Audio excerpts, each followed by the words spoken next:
Kilala mo sino to? This is Papa Bear. Ito naman si Mama Bear. Ikaw? Ikaw si Baby Bear. Hello, Mama Bear. Ha? May tao? Come. Yeah. Let's see who's the intruder.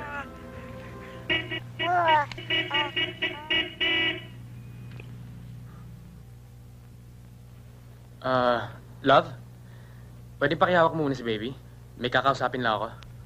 Oh, come to Mama first, Carlo. Oh, baby.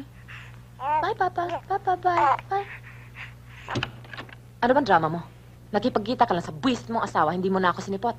Tuwing tatawagan kita sa telepono, hindi kita makausap. Bah, sandali. Magliwanagan nga tayo. Saka lang tayo mag-usap. Bakit? May tinatago ka?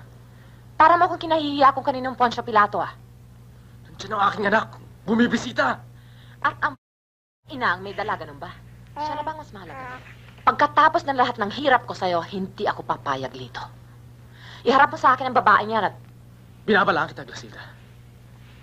Oras na iniskandal mo ang aking magina. Ni Anino ko hindi mo na makikita. Ganon, ha? Ako na ba ang tinatakot mo ngayon? Pagkatapos kitang pagkagastahan at pag-ubusan ng pera, ng panahon, yan ang igaganti mo sa akin, magkakamatayan tayo dito. Patayin ako, patayan!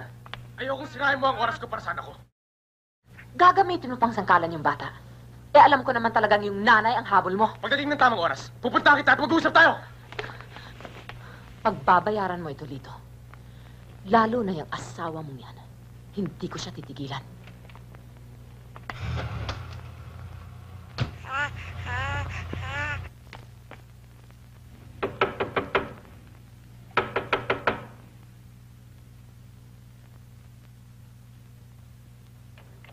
Oh, Phil.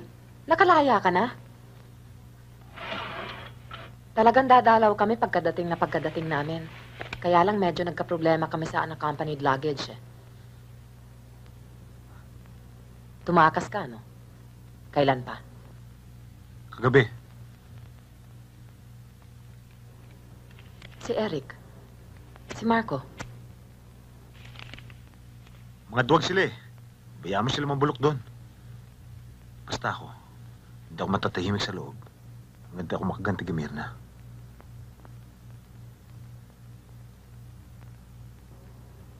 Para kang babaeng naglilihi.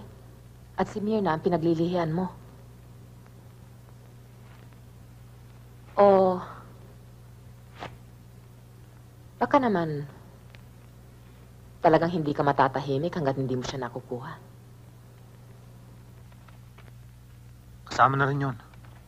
Pagkatapos ko siyang pagsawaan, pagbabayaran ng kanyang buhay, ang bawat subo ng walang lasang pagkain na ay tumalon sa akin na lamunan. Ang bawat gabing hindi ako makatulog dahil sa init at kagat na surot.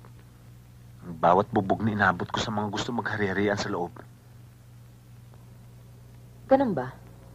Di dalawa na pala tayong gustong maglikpit kay Mirna. Ha? Nabaliktad ang pangyayari, eh. Pagkatapos naming magbiyahe, ako na ang naging pag-aari ni Lito. Kaya pinipilit takasan. Si Mirna naman, ang hindi na sa kanya. Kaya pinipilit habulin. Talaga palang tinik sa lalamunan ng yun, ano?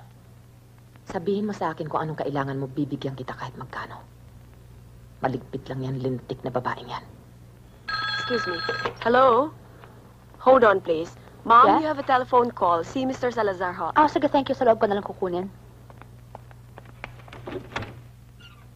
Hello? O, love. Susunduin na kita. Ano? Ang aga-aga pa. Hindi pa ako tapos sa ginagawa ko. O, sige. Bilisan mo naman para hindi tayo gabihin sa daan. Eh, ba't ka ba nagmamadali? Hindi naman mawawala ang Baguio doon, ah.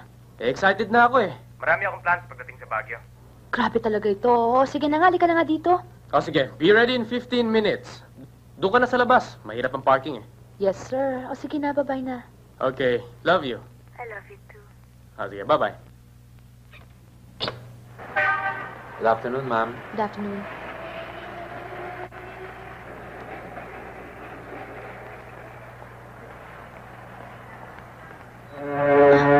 Tutos eh. Umintay ka ng parang walang nangyayari. Mayos mamuha sa mura. Pumasok ka sa loob ng mahusay.